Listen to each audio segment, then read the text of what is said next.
महाराष्ट्र में जैसे ही विधान परिषद के चुनावों की घोषणा हुई, महाविकास अघाड़ी की तीनों पार्टियों में सीटों की जंग छिड़ गई।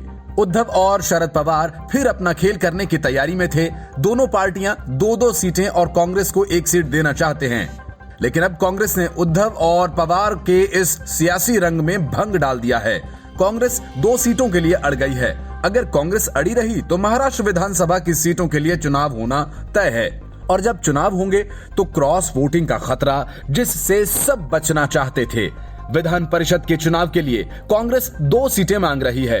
राज्य में सीटों के अनुसार राजनीतिक गणित देखा जाए तो शिवसेना की अगुवाई वाली महाविकास अघाड़ी 5 सीट और बीजेपी के 4 सीट पर चुनाव लड़ने की चर्चा की जा रही है। सरकार में शामिल एनसीपी और शिवसेना जहां 2-2 सीटों पर चुनाव लड़ेंगे, वहीं कांग्रेस को 1 सीट दी जा रही है, लेकिन कांग्रेस को यह मंजूर नहीं।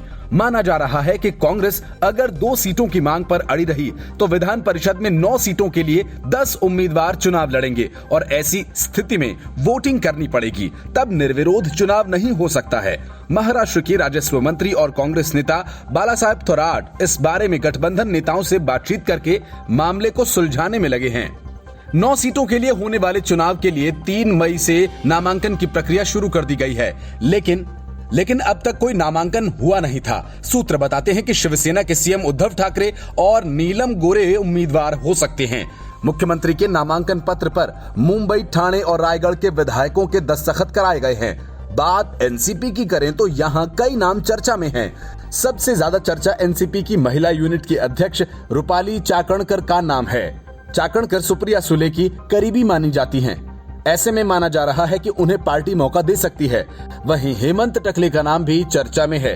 टकले शरद पवार के करीबी हैं। बीजेपी की ओर से शशिकांत शिंदे का नाम भी चर्चा में है। महाराष्ट्र की सरकार में सहयोगी कांग्रेस अपने 2 उम्मीदवार उतारना चाहती है। इसमें मुख्य प्रवक्ता सचिन सावंत, पूर्व मंत्री नसीम खान, चंद्रकांत हंडोरे और सुरेश शेट्टी का नाम चल रहा है।